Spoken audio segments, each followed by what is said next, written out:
Добрый день, уважаемые подписчики. Компания Прогресс Авто рада приветствовать вас. Сегодня у нас в видеообзоре японский полноприводный трактор марки Исеки, модель Land Hope 205. Трактор дизельный, трехцилиндровый, как я уже сказал, полноприводный. Будет продаваться в комплекте с почвенной фрезой. Рабочая ширина почвенной фрезы 1,4 метра. Система крепления стандартная, трехточечное навесное устройство. Видим мы также на навеске присутствует гидравлический цилиндр. Это значит, что у нас фреза с гидронаклоном. То есть вы можете регулировать почвенную фрезу еще и по уровню горизонта.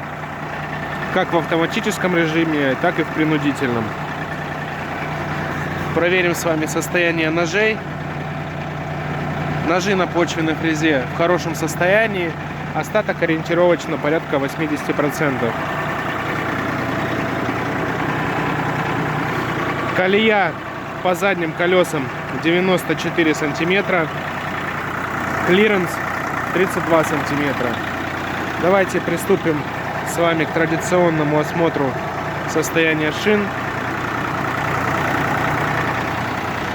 Задняя правая покрышка с отличным остатком, без каких-либо следов рассыхания. Левое заднее колесо аналогично. Хороший остаток, без следов рассыхания.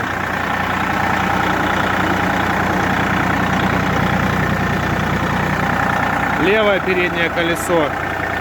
На резине уже присутствуют трещины.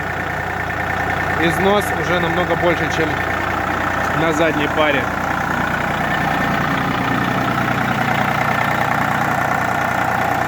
Правое переднее колесо аналогично своему левому собрату. По размерам передние шины размер 6х14, задний комплект 9,5 на 22. Ну и давайте наработки. Наработка на тракторе всего лишь 757 моточасов. Также у нас тип рулевого управления это ГУР, то есть гидроусилитель руля присутствует. Очень комфортная будет работа на данной модели. Сиденье.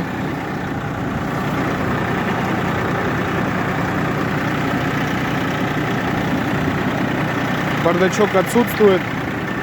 Только видели плату с мозгами мы с вами. По рычагам. Рычаг подъема и опускания навесного устройства. Вторым рычагом мы регулируем с вами уровень заглубления почвенной фрезы.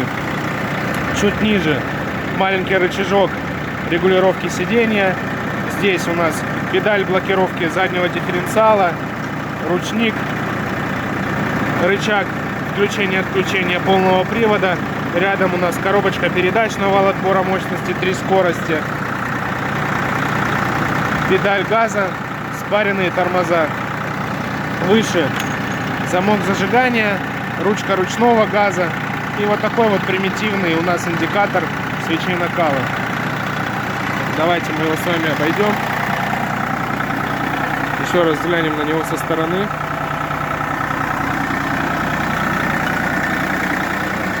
Слева у нас располагается педаль сцепления, поворотники, управление светом, ближний дальний свет, гудок. Коробка передач, 3 скорости вперед, 1 назад. И раздатка еще на 4 скорости. 3×4 получаем 12 скоростей вперед, ну и 4 скорости назад. Все это сделано для того, чтобы вы могли подобрать для себя удобный скоростной режим для работы, для пахоты. Если вас заинтересовал данный трактор и вообще вы интересуетесь мини-сельскохозяйственной японской техникой, звоните, пишите. Все ссылки и контакты будут в описании. Большое спасибо за просмотр. До новых встреч!